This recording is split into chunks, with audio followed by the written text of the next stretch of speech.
절망하고 넘어질 때도 절망하고 넘어질 때도 그곳은 주님 품이라.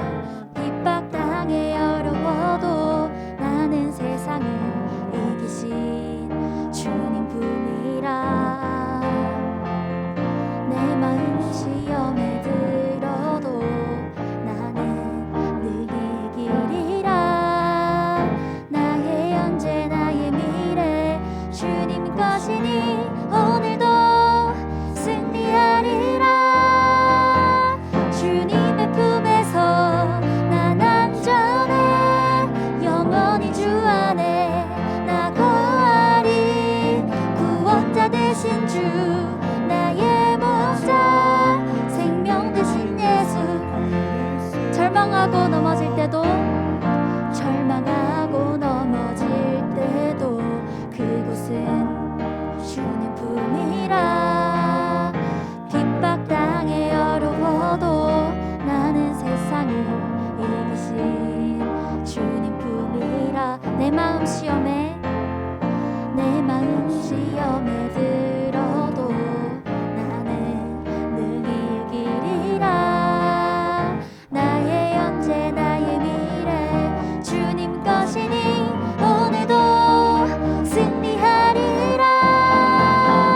주님의 품에서 난 안전해. 영원히 주 안에 나 거하리. 구원자 되신 주 나의 목자 생명 되신 예수. 주님의 품에서 난 안전해. 영원히 주 안에 나 거하리. 구원자 되신 주 나의 목자 생명 되신. 한 번 더 고백합시다. 주님의 품에서 난 안전해. 영원히 주 안에 나 거하리. 구원자 되신 주 나의 목자 생명 되신 예수 그리스도. 행복한 이 순간 숨쉬듯 찬양하네.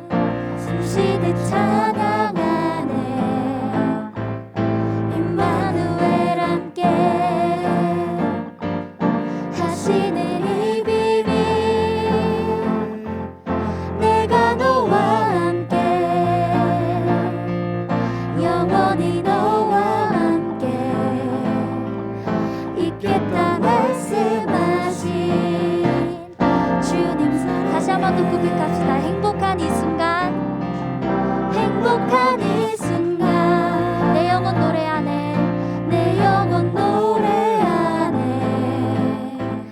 그리스도와 함께 하시는 이 비밀. 주 말씀 이루는 천사도 노래하네.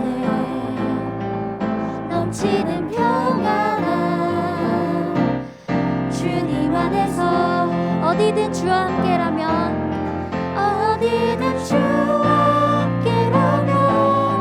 모든 것 이기고 나 달려가.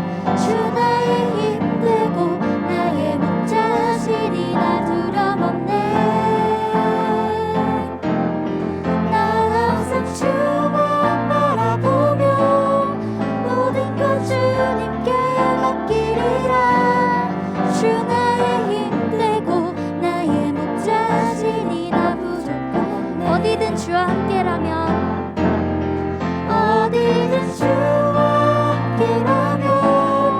모든 것 이기고 나 달려가. 주 나의 힘 되고 나의 목자시니 나 두려움없네. 나 항상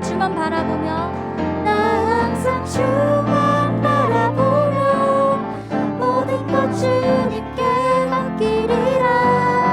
주 나의 힘 되고 나의 목자시니 나 부족함 없네. 아멘. 하나님께 영광의 박수 올려드립시다.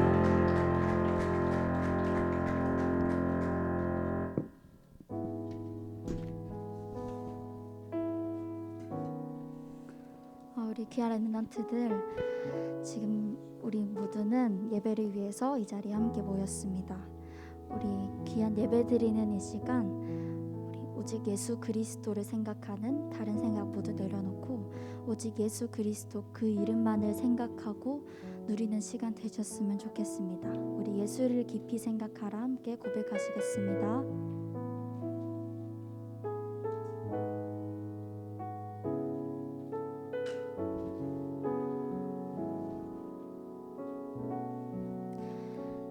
예수를 깊이 생각하라. 그가 그리스도 대사 하시는 만왕의 왕이요 만주의 주 대사 세상 권세 이기고 승리해. 예수를 깊이 생각하라. 그가 그리스도 대사 나를 자유케 했네. 사망의 법에서 생명의 성령의 법이 모든 죄에서 날 건지셨네.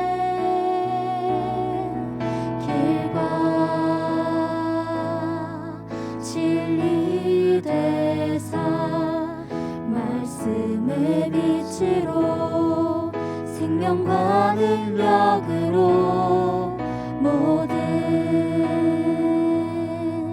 이름 위에 뛰어난 그리스도 이름으로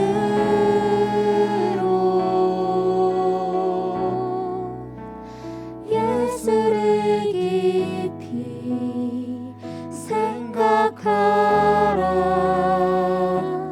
그가 그리스도 대사 모든 것 이루셨네. 영원히 완전히 다 이룬 생명의 이름 오직 주만 경배해. 우리 다시 한 번 더 고백합시다. 예수를 깊이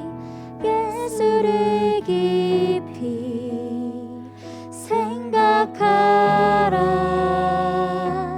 그가 그리스도 대사 하시니 만왕의 왕이요 만주의 주 대사 세상 권세 이기고 승리했네. 예수를 깊이 생각하라. 그가 그리스도 대사 나를 자유케 했네. 사망의 법에서 생명의 성령의 법이 모든 죄에서 날 건지셨네. 길과 진리 되사 말씀의 빛으로 생명과 능력으로 모든 이름 위에 뛰어난 그리스도 이름으로 예수를 깊이 생각하라. 그가 그리스도 대사 모든 것 이루셨네. 영원히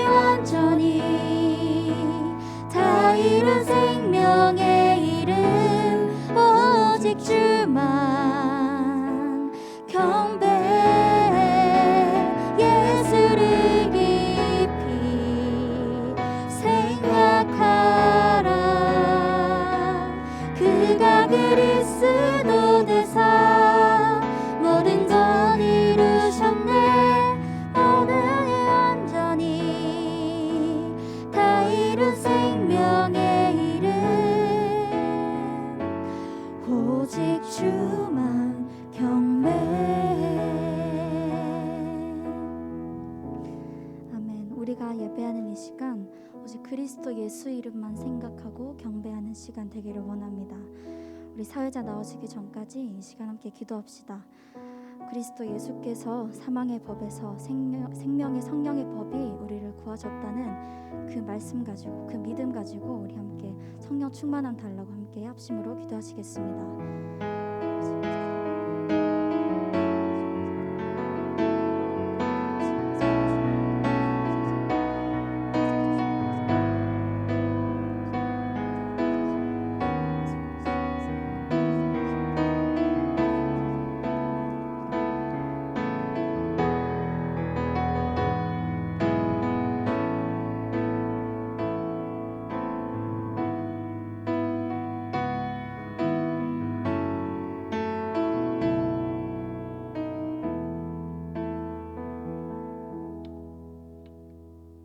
고등부 예배에 오신 여러분들을 예수 그리스도의 이름으로 환영합니다.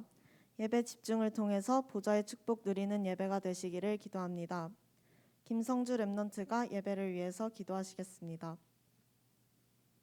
살아계신 하나님 아버지, 지금 주일날 예배를 말씀 전해 주시는 목사님과 그 말씀을 듣고 있는 사람들에게 성령 충만을 누리게 해주세요. 예수 그리스도 이름으로 기도했습니다. 아멘.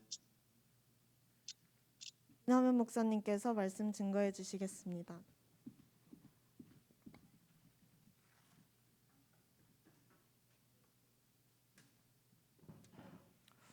같이 말씀 보겠습니다. 하나님 말씀 사도행전 9장 15절입니다. 신약성경 사도행전 9장 15절 한 절 말씀.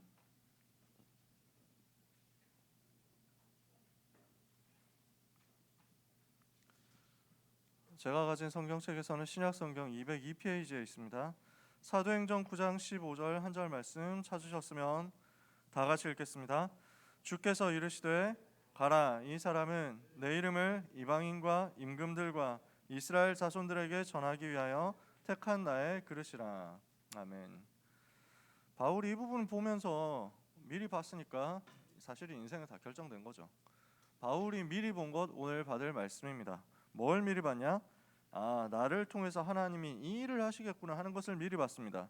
가라, 이 사람은 내 이름을 이방인과 임금들과 이스라엘 자손들에게 전하기 위하여 택한 나의 그릇이라. 이걸 지금 바울이 아나니아를 통해서 들었단 말이에요. 아나니아가 이 얘기를 분명히 바울에게 해줬겠죠. 팀 사역하면서 나를 통해서 하나님은 이방인 살리게 하시겠구나, 저 임금들 살리게 하시겠구나, 이스라엘 자손들 살리게 하시겠구나. 미리 본 사람은 가는 여정 가운데서 문제 와도 상관없습니다. 미리 본 그 언약이 성취될 거기 때문에. 오늘도 언약 붙잡는 가운데 성취될 것을 미리 보는 영안이 열리는 귀한 모든 렘넌트 여러분 되시기를 주님의 이름으로 축복합니다. 오늘 나눌 말씀 바울이 미리 본 것입니다.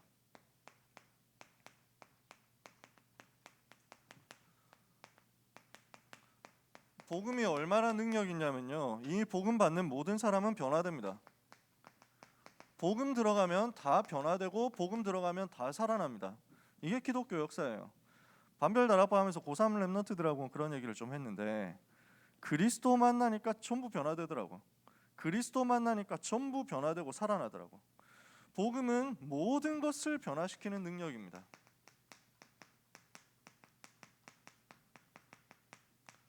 그래서 어떻게 모든 것이 변화됩니까?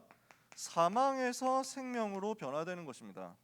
하나님이 그리스도 예수 안에 있는 우리를 죽음에서 건져내셨어요. 모든 저주에서 건져내셨어요. 사망에서, 죄와 사망의 법에서 생명의 성령의 법으로 바꿔버렸죠. 지옥 백성이었는데 천국 백성으로 바뀌어버렸어요. 신분이요, 원래 마귀 자녀였는데 하나님의 자녀로 바뀌어버렸어요. 요한복음 8장 44절에 전에 어떻게 되어 있었습니까? 너희는 너희 아비 마귀에게서 났으니 이랬잖아요. 근데 지금 어떻게 됐어요? 요한 1서 3장 2절에 사랑하는 자들아, 우리가 이제는 하나님의 자녀라. 여러분, 우리는 하나님 자녀입니다. 더 이상 마귀 자녀 아니에요. 모든 것이 다 변화된 겁니다. 복음 들어가면 다 살아나요. 그 정도가 아닙니다. 삶의 모든 것을 변화시킵니다. 실제 변화가 일어난다는 거예요. 그래서 고린도후서 5장 17절에 보니까 누구든지 그런즉 누구든지 그리스도 예수 안에 있으면 새로운 피조물이라 이전 것은 지나갔으니 보라 새 것이 되었도다. 여러분은 새로운 피조물입니다. 그리스도 안에서 완전 새로워졌어요. 이사야 43장에 뭐라고 말씀합니까? 너희는 이전 것을 생각하지 말며 옛적 일을 기억하지 마라. 보라 내가 이제 새 일을 행하겠다. 여러분은 새로운 피조물로서 하나님이 주시는 새로운 일을, 하나님이 행하시는 새로운 일을 체험하고 경험할 자격을 가진 것입니다. 어떻게 변화됐습니까? 마귀의 인도와 지배를 받던 불신자 삶에서 하나님의 성령의 인도받는 하나님 자녀의 삶으로 바뀐 겁니다. 전에는 어디 있었어요? 에베소서 2장 2절 공중권세 잡은 마귀의 인도와 지배를 받으면서 살았습니다. 에베소서 2장 3절 본질상 진노의 자녀로 살았습니다. 여기에서 전부 변화됐어요. 이제는 어떻게 됩니까? 성령의 인도와 성령의 지배와 성령의 다스리심을 누리는 인생으로 변화된 겁니다. 요한복음 14장 26절에 보혜사 성령께서 모든 것을 가르치고 모든 것을 생각나게 한다. 요한복음 16장 13절에 진리 가운데로 우리를 인도한다. 성령 하나님께서 우리를 인도해 나가시니까 요한일서 2장 27절에 성령께서 기름을 부어 주셔가지고 모든 것을 가르치시고 모든 것을 알게 하시니까 아무도 안 가르쳐 줄 필요가 없을 정도로 하나님의 완벽한 인도와 보호와 계획 속에 있는 겁니다. 그러니까 우리는 어떻게 됩니까? 갈라디아서 5장 22절 23절에 보니까 성령의 열매를 맺는 겁니다. 하나님의 자녀의 삶의 열매가 자꾸 맺어지는 거죠. 하나님이 우리를 이렇게 증거를 주시고 이렇게 축복하시는 것입니다. 복음 들어가면 다 살아나요. 성경의 역사, 교회의 역사는 복음 받은 사람들이 어떻게 변화되었느냐에 대한 역사입니다. 그러니까 지난주에 베드로 얘기했잖아요. 그래서 그 얘기했잖아요. 그 찐따 같은 베드로가 맞냐고. 완전 변화된 거예요. 반석 같은 사람으로 변화된 거예요. 여러분의 지금의 모습에 뭔가 여러분 스스로가 낙심한다면 그럴 필요 없다는 거지. 이제는 그럴 필요 없다는 거죠. 여러분이 복음을 받았다면 여러분의 모습, 여러분의 안 되는 그 한계, 여러분의 지금의 연약함 하나님이 다 변화시켜 가게 돼 있어. 여러분이 언약을 잡았다는 그 하나만으로 하나님이 바꿔가신다니까. 여러분의 모든 무능을 치유하십니다. 여러분의 모든 약함도 치유하십니다. 여러분의 모든 무식, 여러분의 모든 가난 예수 이름으로 치유되지 못할 것 없습니다. 전부 이기는 거예요. 이게 복음입니다. 복음이 능력이에요. 그만큼의 능력입니다. 복음 받으니까 사람이 변화되고 복음 받으니까 사람이 뒤집어지는데 성경뿐만 아니라 교회사의 흐름이 전부 다 그렇습니다. 어떤 사람이 되게 방황했어요. 어떤 사람이 어릴 때부터 너무 방황했어. 엄마가 열심히 교회 다니고 제대로 예수 믿는 사람이었는데 근데 아들은 이게 믿음이 안 생기는 거예요. 계속 방황하고 계속 타락하고 이러면서 기독교 조롱하는 쪽으로 가고 이방 종교 이교도의 그 가문 이교도 쪽으로 가가지고 거기서 박사가 돼가지고 거기서 교수가 돼가지고 그쪽 가르침을 전파하고 거의 딸뻘 되는 어린 여자와 만나가지고 이상한 만남을 가지고 이렇게 해가지고 막 결혼하고 희한한 만남들이었다니까. 굉장히 타락했는데 이 엄마가 끝까지 기도했거든. 하나님이 아시더라. 아시는 거예요.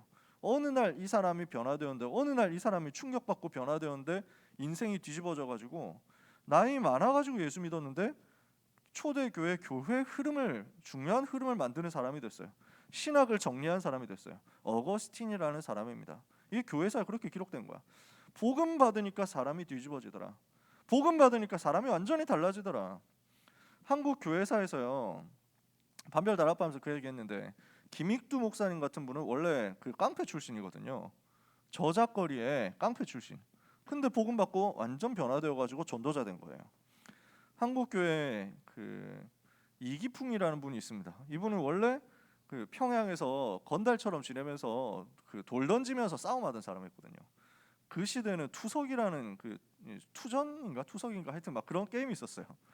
그래서 마을끼리 붙어가지고 돌 던지면서 싸우는 거야. 그러니까 뭐 이마 깨지고 하는 건 뭐 보통 일이고, 그래서 뭐 머리 깨지고 죽는 사람도 막 계속 나오고. 근데 그게 정기전이었다니까.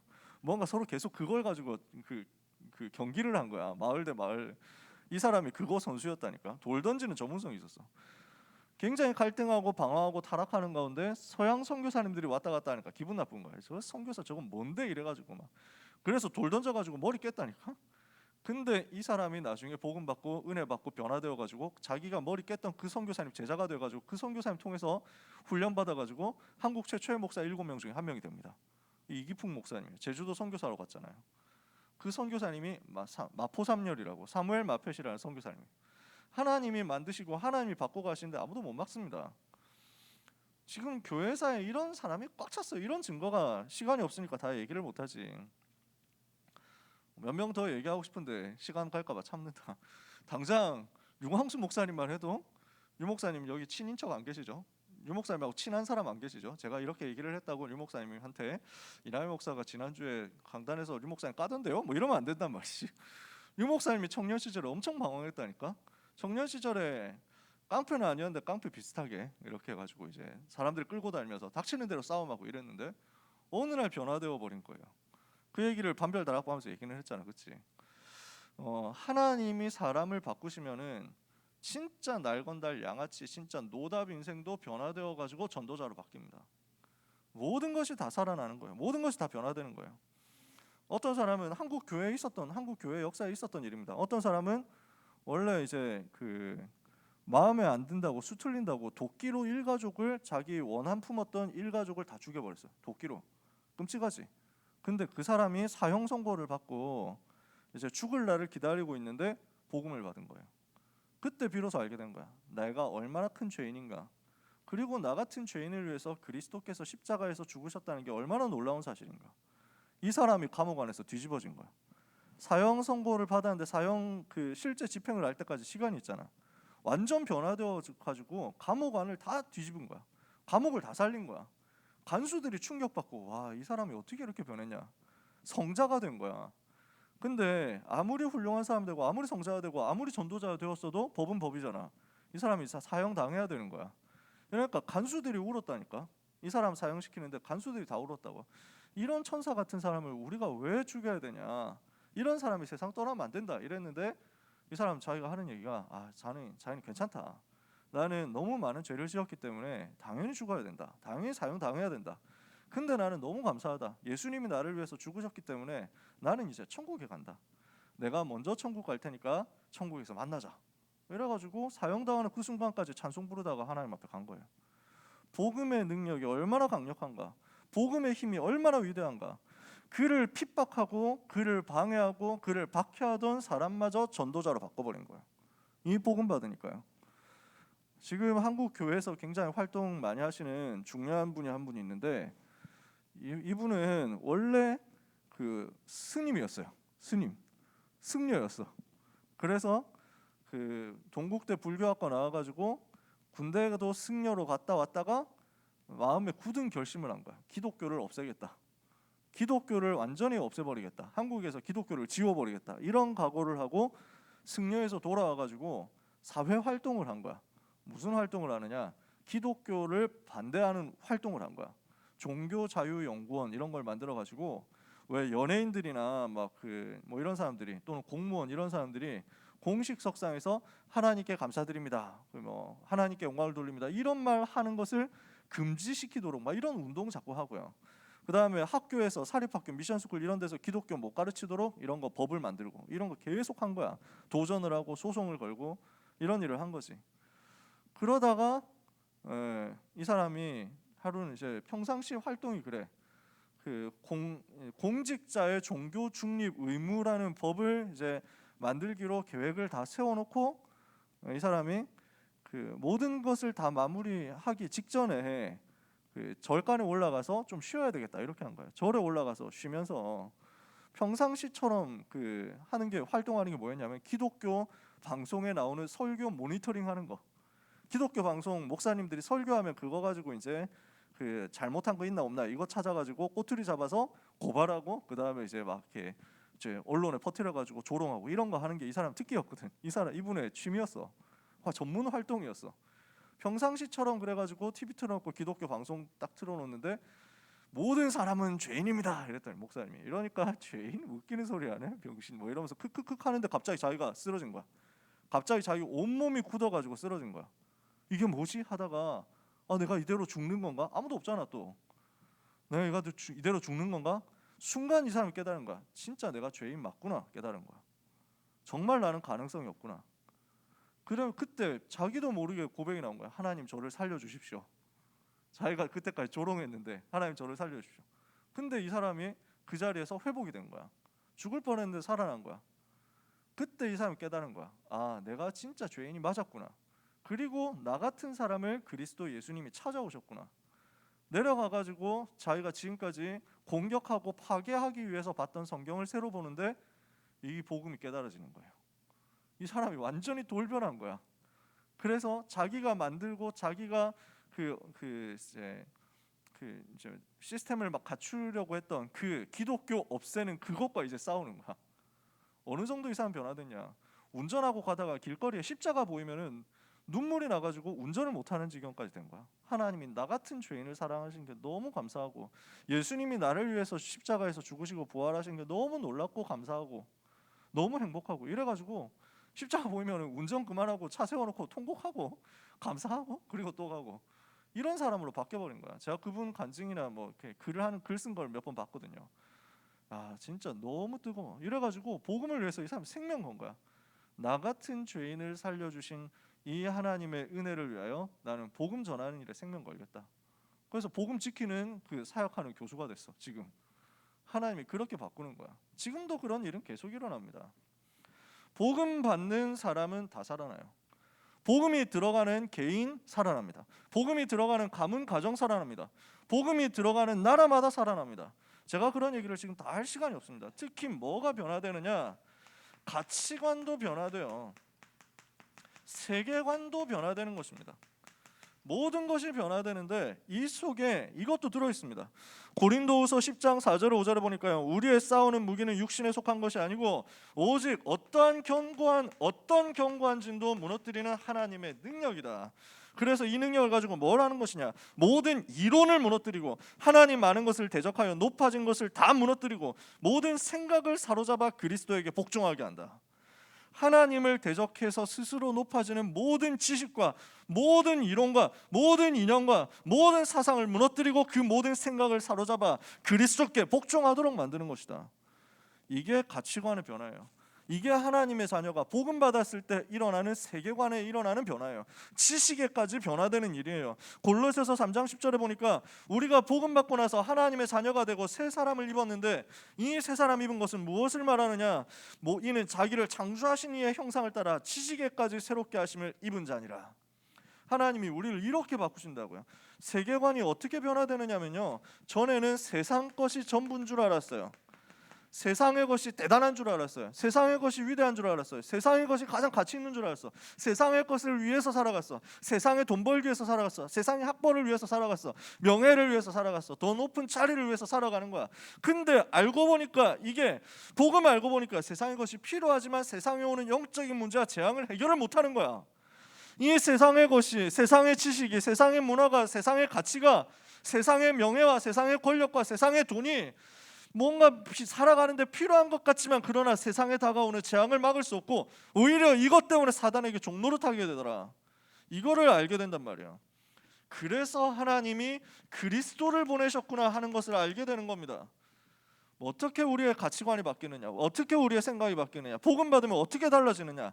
세상의 것이 필요하지만 세상의 것으로 세상의 문제를 해결할 수 없고, 내가 지금까지 가치 있게 생각하고 내가 지금까지 훌륭하게 생각했던 그 세상 것이 이제는 나에게 가치가 없다. 그리스도가 나에게 최고 가치고, 그리스도가 나에게 최고의 지식이고, 그리스도가 나에게 최고의 보물이다. 그리스도 외에 나는 다른 모든 것들이 배설물이다. 결론이 답이 나는 거야. 요렇게 답이 나고, 그리스도가 하나님의 지혜, 하나님의 능력이 그리스도 안에 다 있고 그리스도 외에 가치 있는 것이 없다, 이렇게 고백될 때요, 하나님이 무엇을 일으키느냐면요, 재창조를 일으킵니다. 무슨 말이냐? 그때 비로소 내가 가지고 있었던 세상 것 있죠. 내가 가지고 있었던 세상의 지식, 세상의 기능, 이런 것들이요, 내가 가지고 있는 모든 기능과 배경과 준비한 모든 것들이 세계복음화를 위해서 쓰임받게 됩니다. 이걸 보고 재창조의 역사라고 해요. 바울이라는 사람이 이 응답을 받은 거죠. 하나님은 여러분에게 이것을 지금도 일으키신다. 무엇을 말합니까? 여러분, 고린도전서 1장에 보니까 바울이 고백합니다.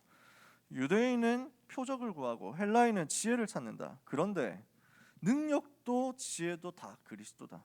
오직 그리스도가 하나님의 능력이고 하나님의 지혜다. 이게 전도자 바울의 고백이에요. 골로새서 2장 2절 3절에 보니까 그리스도 안에 모든 지혜 지식의 보화가 감추어져 있다. 그리스도 안에 모든 것 다 있다. 골로새서에 보니까 그리스도는 마뉴시오, 마뉴 속에 계신다. 영어로 보면 쉽습니다. Christ is all. 그리스도가 전부, 그리스도가 모든 것. 오늘 여러분들이 복음 집중하고 복음 체험하는 가운데 이 시간에 잠깐 예배하지만 하나님의 나라가 임하게 될 것입니다. 잠깐 우리가 기도하고 복음 집중하고 예배하는데 그리스도가 전부라는 것이 발견되는 그 순간 여러분의 모든 현장의 문제는 무너지게 될 것입니다. 정말로 믿으시기를 주님의 이름으로 축복합니다. 바울이라는 사람이 그리스도를 만난 거예요. 그 순간 모든 것이 변화되었어요. 바울이라는 사람은 원래 어떤 사람이었냐면 굉장한 성공자였어. 굉장히 엘리트였어요. 어떤 사람이었습니까? 많은 배경을 가지고 있었습니다. 좋은 배경을 가지고 있었는데 길리기아 다소라는 문학도시의 시민이었습니다. 문학도시 그쪽 출신입니다. 타르수스라는 동네 출신입니다. 그러면서요 유대 시민권자였습니다. 저 혈통적으로 완벽한 유대인이었기 때문에 유대 시민권 가지고 있었어요. 그리고 중요한 것이 로마 시민권 가지고 있었습니다. 그 시대 로마 시대 로마 시민권자라는 것은 어마어마한 특혜를 말합니다. 굉장히 높은 신분을 말합니다. 궁금한 사람은 먼 나라 이웃 나라 이탈리아 편 보면 살짝 나옵니다. 로마 시민권 가진 게 얼마나 대단한 것인가. 좀 더 공부해야 되겠다 하는 사람은 시오노 나나미라는 사람이 쓴 로마인 이야기를 읽어보세요. 굳이 안 읽어도 돼. 여기서 얘기하면 이 정도 얘기한 걸로도 충분하거든. 여러분들이 무슨 말이냐면 바울이 배경이 엄청 가지고 있었, 배경을 뭔가 가지고 있었다는 거예요. 이 사람이 준비를 많이 했습니다. 학문이 있었어요.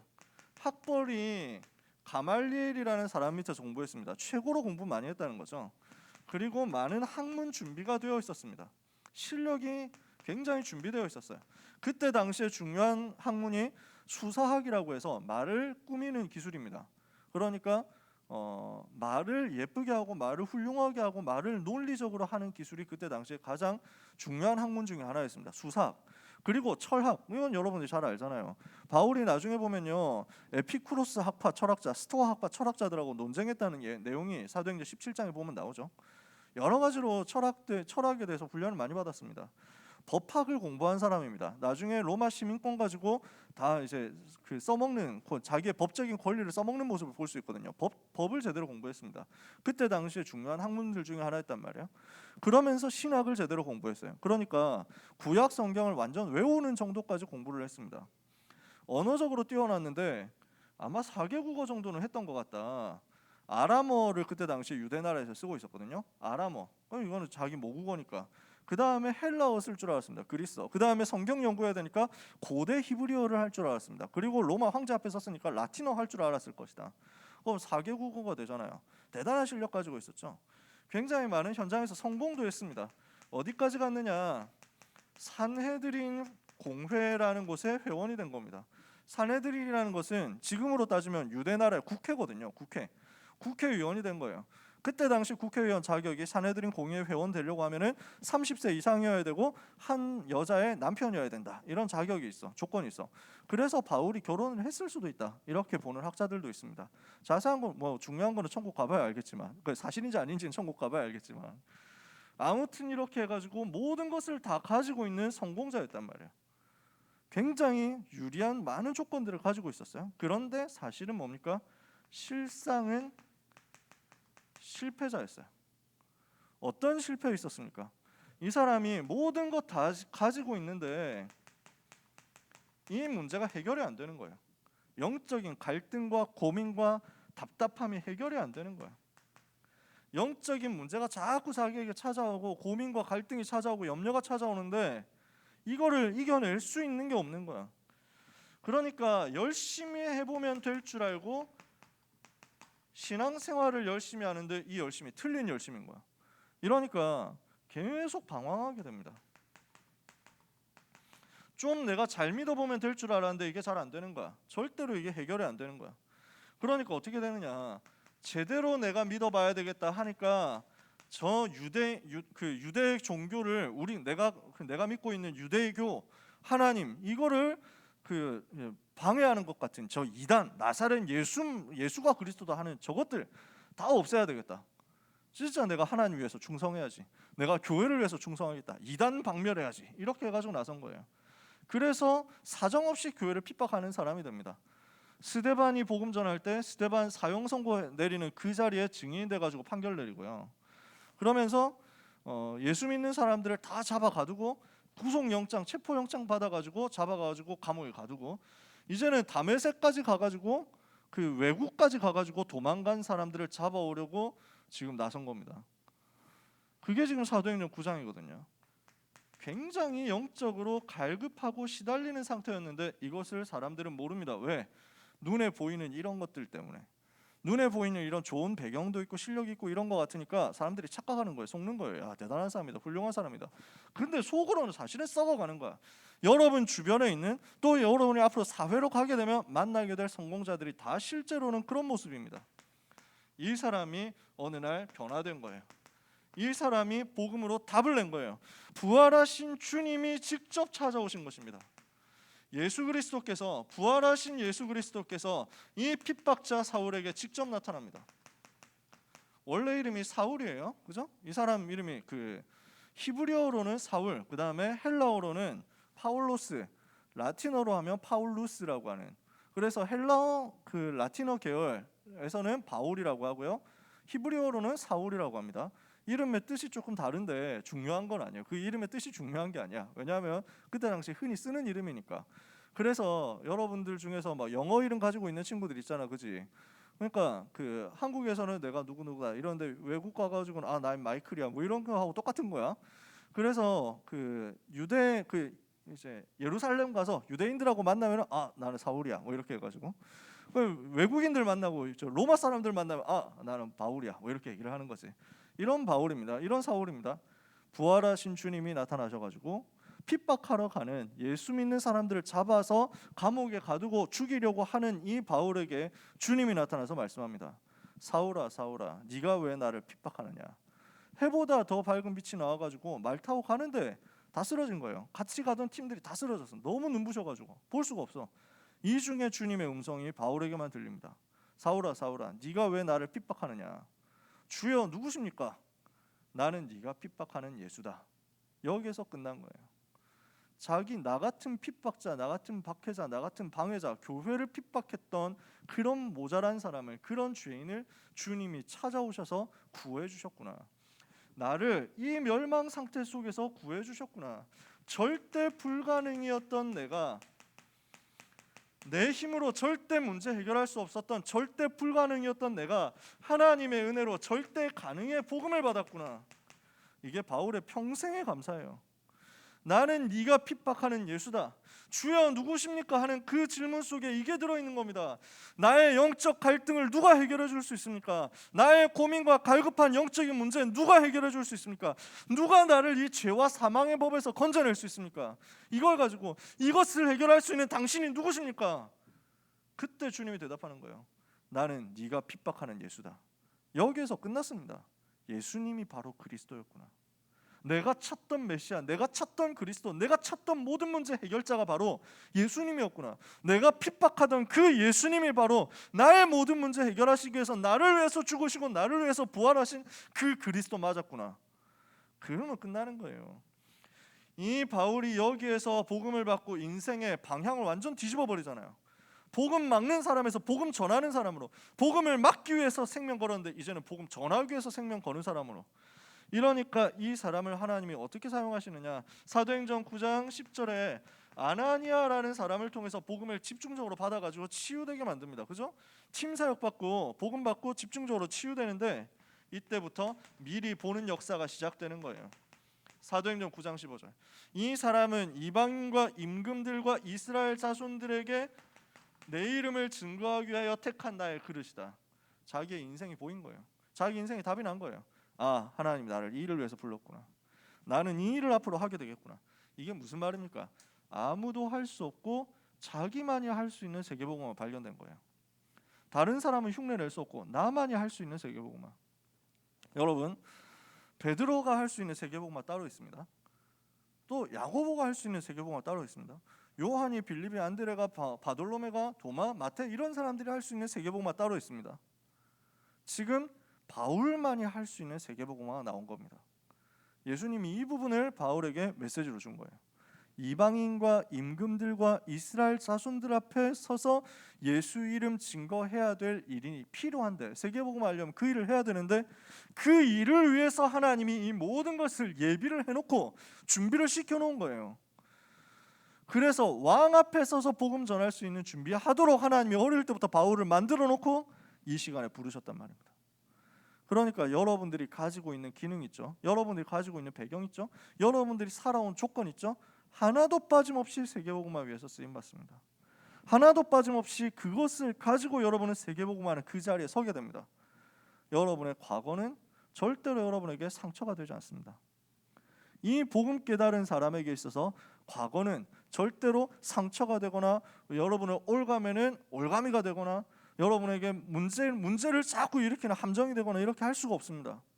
복음 가진 하나님의 자녀는 이것을 가지고 생을 뒤집어서 오히려 세계복음하는 발판으로, 나만의 세계복음을 할 수 있는 근거가 되고 발판이 되도록 바꿔버리기 때문에 하나님이 오늘 이 응답을 여러분에게 주실 것입니다. 바울이 가지고 있는 전문성과 바울이 가지고 있는 기능과 바울이 가지고 있는 지식이 전부 활용되어야만 가능한 세계복음화를 하나님이 바울에게 예비하고 맡겼단 말이에요. 이 응답이 실제로 이제는 만남 속에서 구체화되게 됩니다. 하나님이 이것을 자꾸 확인시켜 주는 거예요. 어떻게 확인시킵니까? 사도행전 11장 25절 26절에 보니까 바나바와 함께, 바나바라는 사람을 만나가지고 함께 안디옥에서 복음 운동하면서 자기에게 주신 이 미션을 구체화하는 응답받기 시작합니다. 사도행전 13장 1절에서 3절에 보니까 안디옥 교회 5인 1조 팀이 있었습니다. 이 5인 1조 팀과의 만남을 통해서 선교를 준비하고 세계 선교하는 가운데 그 중에서 바나바와 함께 팀을 이루어가지고 선교 시작을 하게 됩니다. 세계복음화는 시작을 본격적으로 하게 되는 거예요. 가는 곳마다 만남들을 하나님이 주십니다. 사도행전 18장 1절에서 4절에 보니까 브리스길라 아굴라 같은 제자를 만납니다. 평생의 동역자, 평생에 같이 전도운동할 수 있는 제자, 사명자, 요원 만나가지고 같이 전도운동하게 되는데, 가는 곳마다 이런 팀들이 만나지니까 나중에 로마서 16장 1절에서 27절 이런 팀들로 구체화되는 거예요. 내가 미리 본 언약으로 붙잡은 세계복음화가 구체적으로 만남을 통해서 이루어지게 됩니다. 언제? 여러분이 그리스도 제대로 만나고 그리스도로 결론 내렸을 때 말이에요. 하나님은 계속 만남을 준다고. 그리고 결국 어떻게 합니까? 미리 본 것이 현장에서 성취되도록 역사하시는 것입니다. 지금까지 바울이 미리 보고 기도하면서 한 걸음 한 걸음 언약의 여정 가는데, 이것이 삶의 여정 속에서 전부 성취되는 거예요. 어떻게 성취됐느냐? 여러분 내용을 아시잖아요. 이방인과 이스라엘 자손들에게 내 이름을 증거하게 될 것이다 이랬는데, 이방인에게 증거하는 일들을 하나님이 본격적으로 바울에게 시킵니다. 사도행전 13장 1절에서 12절에 그 구브로 지역, 갈라디아 지역에서 복음 전하고 이방인 살리는 전도 운동 하게 됩니다. 사도행전 16장 6절에서 10절에 시작된 게 마게도냐 살리는 전도 운동입니다. 마게도냐 중심으로 해가지고 사도행전 16장에 마게도냐 지역의 첫 성인 빌립보에서, 사도행전 17장에 마게도냐 중심지인 데살로니가에서, 사도행전 18장에 아가야 지역의 중심주인 고린도에서 복음 운동하면서 많은 제자들을 일으키고 교회 시스템 세우는 거예요. 사도행전 19장 1절에서 7절에는 예비된 제자들을 만납니다. 이 제자들을 훈련시켜서 양육시켜가지고 현장으로 들어갔더니 아시아에 사는 자는 유대인이나 헬라인이나 다 복음 듣게 되는 역사가 일어났습니다. 그래서 저 갈라디아 지방 살리고, 마게도냐 아가야 지방 살리고, 그리고 아시아 살리고, 이게 1차 전도여행 13장 14장, 2차 전도여행 16장 17장 18장, 3차 전도여행 19장 20장 사도행전, 이렇게 해가지고 전 이방인 현장에 복음이 증거되도록 시스템 세운 겁니다. 하나님이 걸음을 통해 가지고 역사하시는 거죠. 드디어 그리고 어떻게 됩니까? 아무도 갈 수 없었던 그 강대국 로마 현장으로, 그리고 주님이 말씀하셨던 대로 임금들 앞으로 가게 됩니다. 어떻게 해요? 사도행전 19장 21절에 이 일이 있은 후에 바울이 마게도냐 아가야를 거쳐 예루살렘에 가기로 작정하고 이르되 내가 거기 갔다가 후에 로마도 보아야 하리라. 로마라는 현장을 본 거예요. 그러니까 이 부분을 확인시켜 주잖아요. 23장 11절에 바울아 두려워 마라. 네가 예루살렘에서 나의 일을 증거한 것 같이 로마에서도 나의 일을 증거하게 될 것이다. 풍랑만 났을 때, 로마로 가는 배 안에서 풍랑만 나가지고 다 죽게 됐다 생각했을 때 주님이 천사를 보내가지고 바울에게 알려주잖아요. 바울아 두려워하지 마라. 네가 가이사 앞에 서게 될 것이다. 여러분이 황제 앞에 서게 될 것이다. 여러분이 저 임금들 앞에, 대통령 앞에, 저 왕들 앞에, 저 재벌들 앞에, 저 엘리트 성공자들 앞에 서서 예수만이 그리스도라고 답을 주게 될 것이다. 하나님이 이것을 여러분에게 지금 말씀하시는 거예요. 237나라 살려야 됩니다. 저 5천 종족을 살려내야 됩니다. 이 일을 위해서 하나님은 여러분을 어디로 보내겠다고 하느냐? 강대국 앞으로 보내겠다는 거예요. 여러분을 어디로 보내겠다고 하느냐? 왕 앞으로, 가이사 앞으로 보내겠다고 하는 거예요. 이 사실을 청소년 때 아멘으로 믿으면 됩니다. 저는 그렇게 믿었습니다. 여러분이 지금 아멘으로 고백하고 그 사실을 하나님 앞에 믿음으로, 조그만한 믿음으로 하나님 앞에 고백한다. 하나님은 그것을 접수합니다. 2021년 3월 21일에 예은이가 아멘 확인했음 이렇게 해가지고 접수했다. 오케이, 이 사람 보냄. 처리한다니까. 하나님은 여러분에게 떡밥을 날리셨고 여러분이 그 떡밥을 무는 순간 접수 완료. 아시겠어요? 이걸 안 묻다니까. 분명히 세계복음화하도록 가이사 앞에 서게 할 것이다 이랬는데 아멘을 안 한다니까. 이러니까 응답 못 받지. 진짜 간단한데 여러분 조그만한 믿음만 있으면 돼요. 바울에게 주셨던 그 언약이 완벽하게 이렇게 해서 현장에서 한 걸음 한 걸음을 통해서 성취되어 나가는 것입니다. 사랑하는 모든 렘넌트 여러분을 통해서 임금들에게 복음 증거되는 역사, 강대국의 복음 증거되는 역사, 237과 5천 종족의 복음 증거되는 역사 있게 되기를 예수 그리스도 이름으로 축복합니다. 엎드려 절박이지. 항상 그렇습니다만 변화될 거야. 언젠간 변화될 거야. 언젠가는 아멘 소리로 쩌렁쩌렁해질 거야. 그런 날이 오겠지. 자, 마지막입니다. 한 가지 더 있어요. 뭘 했냐? 언약의 작품을 남긴 겁니다. 왜? 이걸 가지고 이스라엘 자손들에게, 후대들에게 증거해야 되니까. 이게 뭐였습니까? 바울이 남긴 13권 서신입니다. 그러니까 바울이 가지고 있었던 언어, 배경, 모든 지식, 학문 이런 것들이요 전부 복음을 위해서 사용돼요. 어떻게 복음을 위해서 사용되냐면요, 언어 있잖아요. 언어, 헬라어, 히브리어, 아람어, 라틴어 이게 하나도 빠짐없이 복음 증거하는 데 사용돼요. 헬라인 이방인들이 가서 헬라어 가지고 복음 전하죠. 유대인들 앞에 서 가지고는 아람어를 가지고 얘기하죠. 복음 전하죠. 그리고 저 유대 제사장들 만나면 히브리어로 대화하죠. 그리고 황제 앞에 서서는 라틴어 가지고. 어느 정도 역사를 하냐? 빌립보서 4장에 보니까 바울이 감옥에서 편지를 보내는데, 빌립보 교회 편지 보내는데 빌립보에 있는 로마에 있는 여러 사람들이 너희에게 문안하는데 그 중에서 특별히 가이사의 집 사람들 중 몇이니라 이렇게 얘기합니다. 무슨 말입니까? 황제 집안의 사람들, 황제 가문 속에 있는 몇 사람이 복음 받고 제자가 되어가지고 지금 말씀 운동하고 있다는 거예요. 이 정도로 하나님이 사용하시죠. 그 로마로 가게 되는 배경이 뭐가 있었냐면요, 법학적인 자기가 가지고 있는 로마 시민권과 바울이 가지고 있는 법학 지식이 사용돼요. 유대인들이 바울을 모함해가지고 고발해서 억지로 이렇게 막 재판을 걸고 소송을 거는데 바울이 이때 뭐라고 얘기하느냐? 나는 로마 시민권자다. 로마 시민에게 주어진 권리를 사용하겠다. 나는 이 사람들에게 죄를 지은 적이 없고, 나는 유대 율법에도 죄를 지은 적 없고, 나는 로마 법에 대해서도 죄를 지은 적 없다. 근데 나를 자꾸 이렇게 어렵게 만든다. 나는 이 사람들 앞에서 재판받을 필요가 없다. 이유가 없다. 나는 내게 주어진 시민권에 주어진 권리를 따라서 가이사에게 상소한다. 가이사 앞에서 재판을 받겠습니다. 요 한마디를 가지고 뒤집어 버린 거예요. 흐름을 다 바꿔버렸다니까. 가지고 있었던 모든 것이 복음으로 사용되는데 준비되었던 모든 것을 작품으로 후대에게 남기는 응답까지 받는 거예요. 그러면 오늘 우리가 나눌 메시지의 포인트, 바울을 두고 메시지 나눌 포인트, 유 목사님이 알려주신 포인트가 이 부분입니다. 재창조예요. 어떻게 재창조할 거냔 말이죠. 여러분이 그리스도를 깨달을 때 재창조의 여정은 시작됩니다. 그리스도가 제대로 깨달아져야 돼요. 그리스도의 가치가 더욱더 발견돼야 돼요. 갈수록 그리스도가 나에게 더 귀하게 와닿아야 돼요. 로마서 14장 8절에 내가 살아도 주를 위하여 살고 우리가 죽어도 주를 위하여 죽나니 우리가 사나 죽으나 주의 것이로다. 빌립보서 1장 20절 21절은 바울은 뭐라고 얘기합니까? 우리가 살든지 죽든지 내 몸에서 그리스도가 존귀케 되게 하려 하나니 이는 내게 사는 것이 그리스도니 죽는 것도 유익함이라.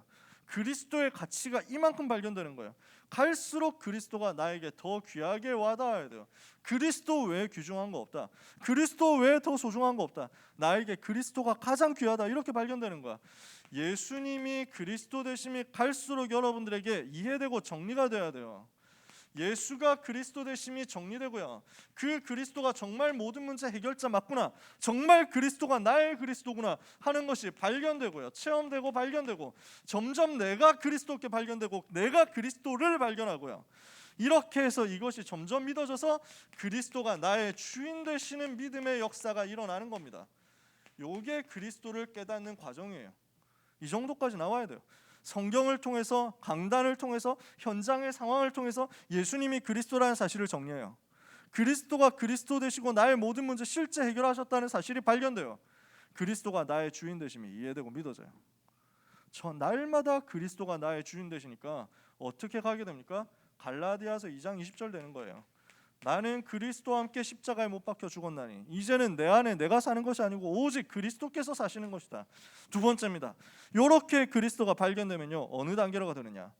내가 귀하게 생각하고 내가 좋아했던, 내가 따라갔었던 그 세상 것이요, 이제는 나한테 가치 없어요. 배설물로 보일 만큼 그리스도가 더 귀하게 와닿아야 돼요. 그리스도가 더 귀하게 깨달아져야 돼요. 세상 것이 귀하게 보이고 세상 것이 가치 있어 보이면요, 아직 이 응답 못 받아요. 재창조 아직 안 나옵니다. 세상 것이 나에게 배설물에 불과하구나. 사람들이 찾아다니고 좋아하는 그것들이 나에게 배설물로 보이구나. 가치가 완전 뒤집어지는 거예요. 바울이 빌립보서 3장 1절에서 21절에 고백합니다.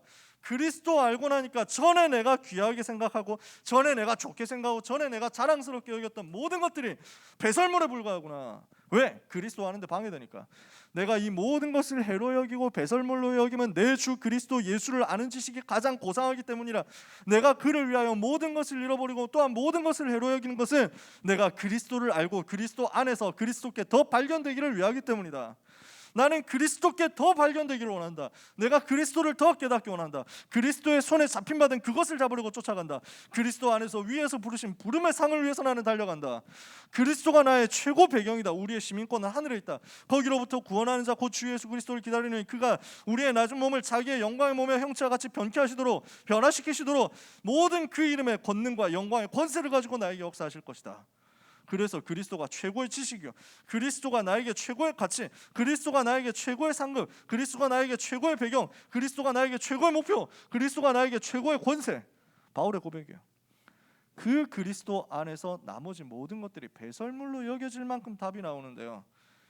이렇게 해서 여러분들이 오직 그리스도로 결론이 나서 오직 그리스도로 행복할 때, 오직 그리스도로 만족할 때, 오직 그리스도로 감사할 때 비로소 이때부터 여러분이 가지고 있었던 모든 기능과 여러분들이 하고 있는 모든 공부, 여러분들이 가진 모든 배경 다 살아납니다. 그게 세계복음을 위해서 사용되는 거예요. 여러분의 취미가 변화되고 살아나요. 여러분의 특기가 치유되는 거예요. 여러분이 가지고 있는 모든 지식과 전문성 전부 복음을 위해서 사용되는 역사라. 이게 재창조. 어떻게 재창조되느냐? 전도로 연결돼요. 여러분이 가지고 있는 취미 중에서 예를 들어서 덕질이다. 그러면은 이 덕질이 전도로 연결되는 날이 온다니까. 하나님이 그렇게 문을 여신다고.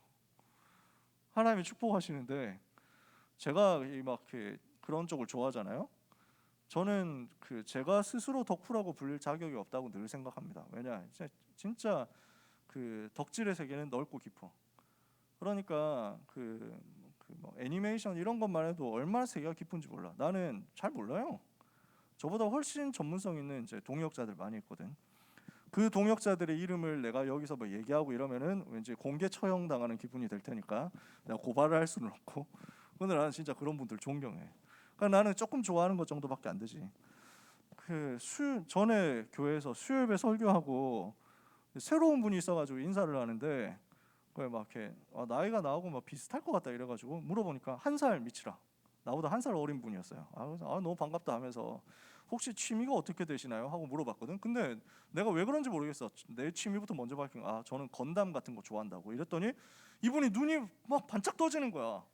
왜냐? 이분은 진성 덕후였어.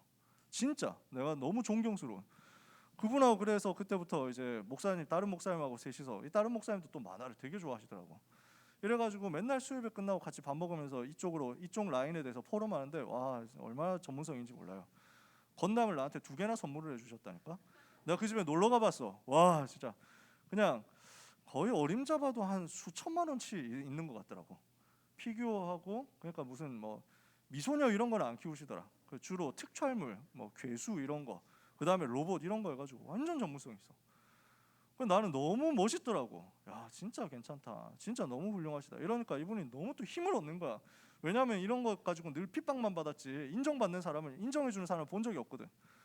이래가지고 마음껏 이렇게 막 대화하는데 이분이 막 되게 은혜를 받더니 지금은 선교사님 같이 후원하는 사이가 됐어요. 일본 선교사님 후원하는 식구가 됐다니까. 여러분들이 가지고 있는 모든 것들이 다 전도로 활용되는 그 날 그 시간표 옵니다. 언제? 그리스도가 전부가 될 때요. 그리스도가 전부가 안 되고 나머지 모든 것들이 배설물이 안 되면 그때가 안 옵니다. 재창조는 안 돼요. 왜 그런지 아세요? 그게 귀한데 내가 덕질이 그리스도보다 귀한데 나한테 게임이 그리스도보다 귀한데 나에게 저 아이돌이 그리스도보다 귀한데 어떻게 그걸로 역사 일어나겠어요? 그래서 제일 먼저 있어야 될 일은 뭐냐면요, 이 응답이 올 때까지 복음에 더 집중하는 겁니다. 그리스도가 나에게 제대로 깨달아지고 발견되고 그리스도가 나에게 최고 가치가 되고 다른 것이 배설물로 보일 때까지 여러분 먼저 복음에 집중하세요. 어떻게 해요? 성경 묵상하고 말씀 묵상하세요. 그리고 현장에서 기도해요. 어떻게까지 기도해야 되냐? 그리스도가 나의 전부가 되도록, 그리스도가 나의 모든 것이 되도록, 그리스도가 나의 유일한 사랑이 되도록. 그렇게까지 기도하고 있으면요, 그렇게 응답을 받고 있으면요, 하나님은 오직이 된 사람에게 유일성의 응답을 주실 겁니다. 그리고 그 유일성은 반드시 재창조라는 결론으로 나올 겁니다. 하나님이 주신 은혜를 여러분들이 받고 누리다가 이 재창조의 증거 가지고 가이사 앞에 서는 역사 체험하게 되기를 예수님의 이름으로 축복합니다.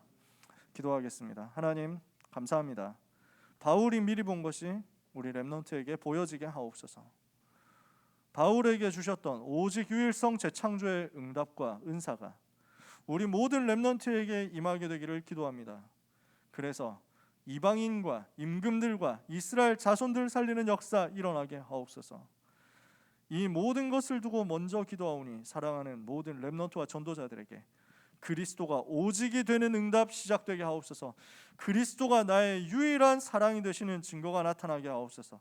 그리스도가 나에게 최고 가치가 되고 다른 귀하게 생각했던 모든 것들이, 세상이 쫓아다니는 창세기 3장 6장 11장의 모든 것들이 배설물로 여겨질 만큼 그리스도로 깊이 결론나는 역사가 있게 하여 주옵소서. 모든 문제 해결자이신 최고의 가치 되신 예수 그리스도 이름으로 기도합니다. 아멘.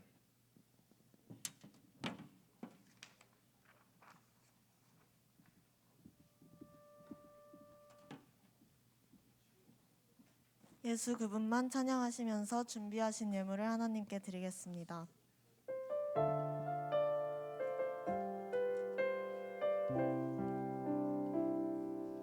내가 죽으면 주를 위해 죽고 내가 살면 주를 위해 살리. 죽어도 괜찮고 없어도 괜찮고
말씀드리겠습니다. 예배 후 반별 포럼이 진행됩니다. 빠짐없이 참석해 주세요. 세례 입교식이 3월 28일에 있습니다. 세례 입교자 2차 교육이 오늘 오후 4시부터 6시까지 온라인으로 진행됩니다. 세례 입교를 희망하는 렘넌트들은 빠짐없이 참여해 주세요. 세례 입교 문답은 현장 예배 참석자는 오늘 1부 예배 후, 온라인 참석자는 2부 예배 후와 오후 9시에 각각 진행됩니다. 고등부 예배 시간에 찬양팀으로 방송실 스태프로 봉사할 렘넌트들을 모집합니다. 새가족 수료식이 있겠습니다. 우리 새가족 훈련받은 최민주 렘넌트 앞으로 나와주시면 새가족 수료식 하도록 하겠습니다.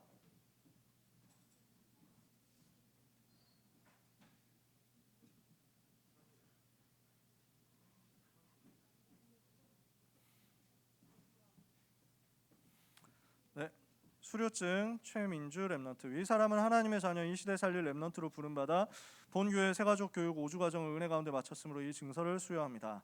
사무엘이 기름 뿔병을 가져다 그의 형제 중에서 그에게 부었더니 이날 이후로 다윗이 여호와의 영에게 크게 감동되니라.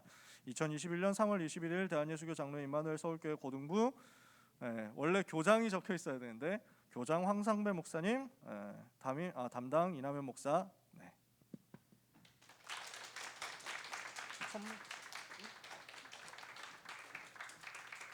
사모님 오셔서 사진. 장로님, 사모님 나오셔야 되는데. 네, 바쁘지만 나와주시면 같이 사진 찍도록 하겠습니다.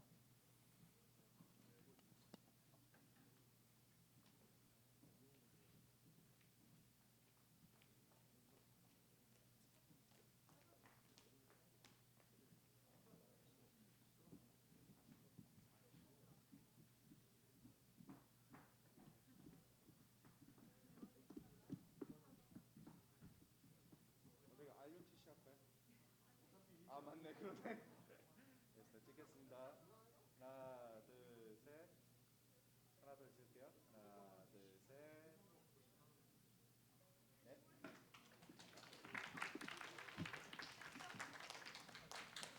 기도하겠습니다. 하나님 감사합니다.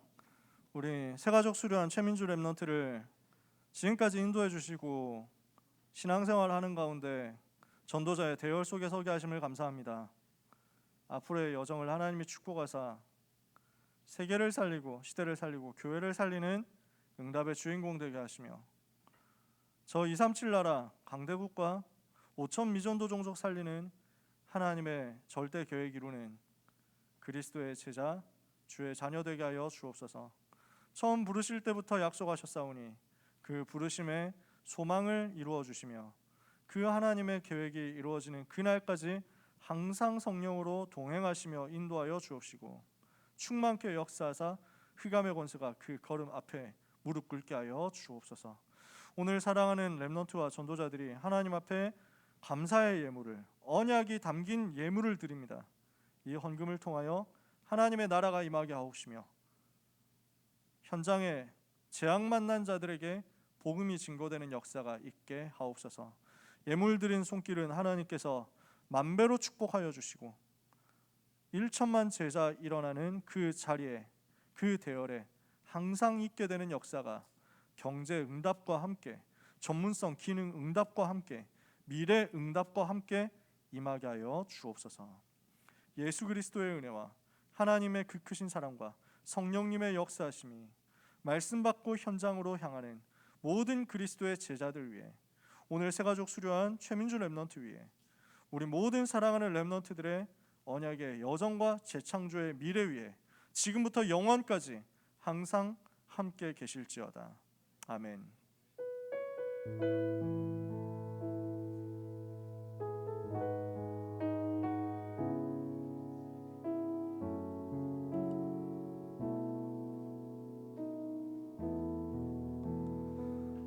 세례 문답은요. 오늘 현장에 온 지난주에 세례 교육 받았는데 오늘 현장에 온 친구